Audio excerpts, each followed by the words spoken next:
ఓం శ్రీ మాత్రే నమః. ఛానల్లోకి స్వాగతమండి. ఈరోజు ఈ వీడియోలో మనం కర్కాటక రాశి వారి గురించి మాట్లాడుకోబోతున్నాం. మరి జూన్ 20-21 తేదీల్లో ఈ రాశి వారి జీవితం నాశనం కావటానికి 4 ప్రధాన కారణాలేంటి అనే వివరాలు తెలుసుకుందాం. ఇంకా అవకాశం ఉంది. ఇప్పుడే మీ తలరాతను మార్చుకోండి. మరి ఆ తప్పులేంటి? వాటిని ఎలా సరిచేసుకోవాలి? అలాగే జూన్ 20-21 తేదీల్లో ఎటువంటి దేవతారాధన అలాగే పరిహారాలు చేసుకుంటే వీటికి పరిష్కారం దొరుకుతుంది అనే అంశాలను ఈ వీడియోలో మనం వివరంగా తెలుసుకుందాం. దుర్గాదేవి జ్యోతిష్యాలయం స్త్రీ పురుష వశీకరణ, ప్రేమ సమస్యలు, పెళ్లి సమస్యలు, చేతబడి నివారణ, సంతానం, ఆరోగ్యం, విద్య, ఉద్యోగం, వ్యాపారం ఎటువంటి సమస్యకైనా 3 రోజుల్లోనే పరిష్కారం చూపబడును. Cell number 9856782666.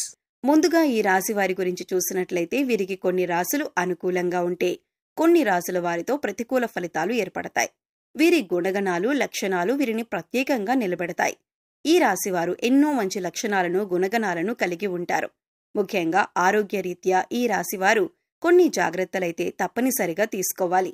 అయితే ఆరోగ్యపరంగా ఎన్ని జాగ్రత్తలు తీసుకున్నప్పటికీ కూడా చిన్న చిన్న అనారోగ్య సమస్యలు తప్పవనే చెప్పాలి. వచ్చిన ఆరోగ్య సమస్యలు ఎక్కువ కాలం ఉండకపోయినా చికాకుకు గురిచేస్తాయి.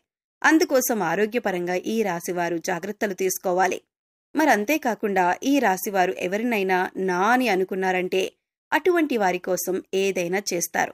తనవారని అనుకున్నవారు కష్టాల్లో ఉంటే వారిని రక్షించటానికి ప్రయత్నిస్తారు. మీరు కష్టాల్లో ఉన్నప్పుడు ఎదుటివారిని ఆదుకుంటారు.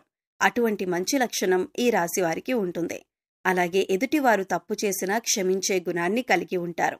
ముఖ్యంగా ఈ రాశివారికి ఎవరినీ మోసం చేయటం అనేది ఇష్టం ఉండదు. అలాగే ఎవరితోనూ అబద్ధాలు చెప్పటం కూడా ఇష్టం ఉండదు. కానీ వీరిని ఎవరైనా మోసం చేస్తే మాత్రం వారితో ఖచ్చితంగా స్నేహం అక్కడితో కట్ చేసుకుంటారు. వారిని జీవితాంతం దూరంగా ఉంచుతారు. ఈ రాశివారు ఎవరినైనా తన అనుకొని సొంతవారిగా భావించి మాట్లాడుతుంటారు. అంతేకాదు వీరికి సంబంధించిన ప్రతి విషయం కూడా నా అనుకున్న వారికి పూసగుచ్చినట్లు చెప్తారు.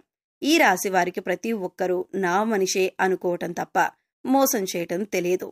కళ్ళా కపటం లేని మనసుని ఈ రాశివారు కలిగి ఉంటారు. ఎదుటివారికి సాయం చేసే విషయంలో కూడా ఎటువంటి కల్మషం లేకుండా సాయం చేస్తారు. నేనెప్పుడు వీరికి సాయపడ్డాను కదా, మళ్ళీ వీరు నాకు సహాయపడాలి అనే ఆలోచన వీరికి అస్సలు ఉండదు. వీరికి వీలైనంత వరకు కూడా ఎదుటివారికి సహాయపడాలి అనే ఆలోచనతోనే ఉంటారు. ఇటువంటి ఒక మంచి లక్షణం కారణంగా ఎదుటివారు వీరిని తేలిగ్గా మోసం చేస్తారు. ఇక నా అనుకున్న వారే ఈ రాశివారి నాశనాన్ని కోరుకుంటారని కూడా చెప్పొచ్చు. అంతేకాకుండా ఈ రాశివారు గనుక ఇప్పుడు చెప్పబోయే ఈ 4 ప్రధాన కారణాలు అలాగే 4 తప్పులు ఏవైతే ఉన్నాయో వాటిని జాగ్రత్తగా విని ఇక నుంచి వాటిని చేయకుండా జాగ్రత్త పడినట్లయితే కనుక ఖచ్చితంగా ఇకపై మీకు అన్ని మంచి ఫలితాలు లభించనున్నాయి. ముఖ్యంగా ఈ రాశివారు 4 తప్పులు చేయటం వల్ల మీ జీవితంలో ఎన్నో సమస్యలు ఎదుర్కొంటారు. దాంట్లో మొదటిది, మీ కష్టానికి తగ్గ ఫలితం లేనప్పటికీ కూడా మీరు ఎన్నో రోజులుగా ఫలితం కోసం ఎదురు చూస్తూ అలానే కష్టపడుతున్నారు. అంతేకాని నేను పడ్డ కష్టానికి ప్రతిఫలం రాలేదు కదా అని ఆ పనిని మధ్యలో వదిలిపెట్టరు. ఇక ఈ రాశివారు ఏమనుకుంటారంటే ఏదైనా పని చేస్తుంటే ఇంకా మంచి ప్రతిఫలం వస్తుందేమో, ఇప్పటి వరకు పడిన కష్టం ఏదైతే ఉందో అది మనకి ఒక అనుభవంగా ఉంటుందని ఇంకా ఆ పని మీదే ఎక్కువగా కష్టపడుతూ ఉంటారు. సక్సెస్ అయ్యే వరకు కూడా ఆ పనిని వదిలిపెట్టరు. ఇటువంటి సమయంలో మీకు ఫలితం రానప్పుడు ఆ పనిని వదిలిపెట్టడం కంటే కూడా దైవం మీద ఎక్కువ నమ్మకం ఉంచి దైవారాధన చేసుకుంటూ ఆ పనిని చేయటం వల్ల మీకు పనిలో మరింత పురోగతి కనిపిస్తుంది. ఇక ఈ రాశివారి సంపాదన విషయానికి వచ్చినట్లయితే వీరికి ధన సంపాదన బాగుంటుంది. కాకపోతే వచ్చిన ధనం నిలకడగా ఉండదు. ఏదో ఒక రూపంలో ఖర్చు అవుతూ ఉంటుంది. ఇక వీరు తెలిసి తెలియక అనవసరంగా డబ్బులు ఖర్చు చేస్తూ ఉంటారు. కాబట్టి డబ్బుని మాత్రం కొంచెం జాగ్రత్తగా మీరు ప్రణాళికాబద్ధంగా డబ్బుని ఖర్చు చేయవలసి ఉంటుంది. ఇక మీరు ఏదైనా పని చేపట్టినా లేదా మీకు ఎవరైనా ఏదైనా పని అప్పచెప్పినా దాన్ని పోస్ట్పోన్ చేయకుండా ఎప్పటికప్పుడు ఆ పనిని ఫాస్ట్గా కంప్లీట్ చేసుకోవడానికి ప్లాన్ చేసుకోవాలి. ఒక ప్రణాళిక రచించుకొని ఒక పనిని పూర్తి చేసినట్లయితే దాంట్లో ఖచ్చితంగా మీరు విజయాన్ని పొందుతారు. బద్ధకం అనేది ఈ రాశి వారికి అస్సలు పనికిరాదు. ఇక ఈ తప్పును కూడా మీరు సరిదిద్దుకున్నట్లయితే కనుక మీరు జీవితంలో పురోగతిని సాధిస్తారు. ఇక మీరు మార్చుకోవలసిన మరొక తప్పేంటంటే మీకున్న కోపం. మీరు ఆవేశంగా మాట్లాడకుండా నెమ్మదిగా ఓర్పుతో శాంతంగా మాట్లాడాలి. ఇంట్లో వాళ్లతో అయినా బయట వాళ్లతో అయినా స్నేహితులతో అయినా శ్రేయోభిలాషులతో అయినా చాలా నిదానంగా ఆచితూచి మాట్లాడవలసి ఉంటుంది. లేదంటే ఇది అనేక రకాలుగా గొడవలకి దారితీసే అవకాశం ఉంటుంది. ఇక మీకు కోపం వచ్చిన సమయంలో మీరు ఎదుటివారి మీద మాటలతో దాడి చేయకుండా మౌనంగా ఉండటం వల్ల ఈ సమయంలో మీ బంధాలు, బంధుత్వాలు అనేవి నిలబడతాయి. తెలిసిన వాళ్లకే కాదు, తెలియని వాళ్లకి కూడా ఈ రాశివారు సహాయం చేయాలని అనుకుంటారు. అయితే సహాయం చేసిన సమయంలో ఎదుటివారి కష్టం తొలగిపోతుంది. కానీ ఈ రాశి వారికి మాత్రం అప్పటి నుంచి కష్టాలు మొదలవుతాయి. అయితే ఎదుటివారి కష్టాలు తీర్చడం తప్పు కాదు, కానీ వారికి సలహాలు ఇవ్వటం, అలాగే వారికి సంబంధించిన విషయాల్లో గొడవల్లో కూడా మీరు తలదూర్చటం అంత మంచిది కాదు. ఈ రాశి వారికి ఒక సమస్య తీరింది అనుకునే లోపే మరొక సమస్య మొదలవుతుంది. దీనివల్ల కొన్నిసార్లు మీరు అయోమయ పరిస్థితిలో పడతారు. సమస్యల్ని ఏ విధంగా పరిష్కరించాలని తెలియక తికమక పడుతూ ఉంటారు. ఇక ముఖ్యంగా మీ చుట్టూ ఉన్నవారు, అది మీ బంధువులు కావచ్చు, స్నేహితులు కావచ్చు, కుటుంబ సభ్యులు కావచ్చు, ఎవరైనా సరే, మీరు నా అనుకునే వారితోనే మీకు ఆపద పొంచి ఉంది. కనుక ఇటువంటి సమస్యల నుంచి బయటపడటానికి మీరు ఎక్కువగా దైవారాధన చేసుకోవాలి. అందుకోసం మీరు ప్రతి ఒక్కరితో చాలా జాగ్రత్తగా ఉండాలి. ఇక ఈ రాశి వారికి ఏది కూడా పర్సనల్ అనే విషయం ఉండదు. ప్రతి విషయాన్ని అందరితో షేర్ చేసుకోవడానికి ఇష్టపడతారు. ముఖ్యంగా మీరు ఏదైనా పని చేయకముందే ఆ పని గురించి 10 మందికి చెప్పటం, దాని గురించి చర్చించటం, ఇటువంటివి మానుకుంటే మంచిదే.